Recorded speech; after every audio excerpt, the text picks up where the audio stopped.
பிரதமர் நரேந்திர மோடி பதவியேற்ற பின்னர் 15 நாட்களில் நிகழ்ந்த 10 சம்பவங்களை பட்டியலிட்டு ராகுல் காந்தி விமர்சனம் செய்திருக்கிறார். அவருடைய ட்விட்டர் பக்கத்தில் இந்த தகவலை அவர் வெளியிட்டிருக்கிறார். ரயில் விபத்து, தீவிரவாத தாக்குதல், நீட் முறைகேடு, டெல்லியில் தண்ணீர் பிரச்சனையை பட்டியலிட்டுள்ளார். தொடர்ச்சியாக 3வது முறையாக பிரதமராக மோடி பதவியேற்ற பிறகு அவருடைய பதவியேற்பு நாளிலிருந்து தற்போது வரை கிட்டத்தட்ட 10 பிரச்சனைகளை ராகுல் காந்தி பட்டியலிட்டு விமர்சனம் செய்திருக்கின்றார். நீட் முறைகேடு என்பது இந்தியா முழுக்க மிகப்பெரிய சர்ச்சையை ஏற்படுத்தியிருக்கிறது. பல்வேறு மாநிலங்களில் போராட்டங்கள் தீவிரமடைந்து வருகின்றது. நீட் பிரச்சனையை மத்திய அரசு சரியாக அதை நெறிமுறைப்படுத்தவில்லை என்றும், அதனால் அதற்கு பாஜக பொறுப்பேற்க வேண்டும் என்றும், மத்திய அரசு பொறுப்பேற்க வேண்டும் என்றும் குற்றம் சாட்டப்பட்டு வரக்கூடிய நிலையில் 10 பிரச்சனைகளை ராகுல் காந்தி பட்டியலிட்டு வெளியிட்டிருக்கிறார்.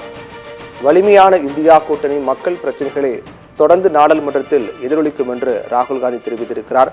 தனது பொறுப்பில் இருந்து பிரதமரை தப்ப விட மாட்டோம் என்று ராகுல் காந்தி கடுமையான விமர்சனங்களையும் குற்றச்சாட்டுகளையும் மத்திய அரசு மீது முன்வைத்திருக்கிறார். பிரதமராக மோடி பதவியேற்ற பிறகு தற்போது வரை நடைபெற்ற முக்கியமான 10 சம்பவங்கள், 10 பிரச்சனைகளை ராகுல் காந்தி பட்டியலிட்டிருக்கிறார். குறிப்பாக பிரதமராக மோடி பதவியேற்ற 15 நாட்களில் 10 சம்பவங்கள் நடைபெற்றிருப்பதாகவும் அதில் மிக முக்கியமானவை ரயில் விபத்து, தீவிரவாத தாக்குதல், நீட் முறைகேடு, டெல்லியில் தண்ணீர் பிரச்சனை உள்ளிட்ட 10 பிரச்சனைகளை வரிசையாக அவர் பட்டியலிட்டிருக்கிறார். அதேபோன்று பால் உள்ளிட்ட அத்தியாவசிய பொருட்களின் விலை உயர்வு உள்ளிட்ட 10 பிரச்சனைகளை ராகுல் காந்தி பட்டியலிட்டு வெளியிட்டிருக்கிறார்.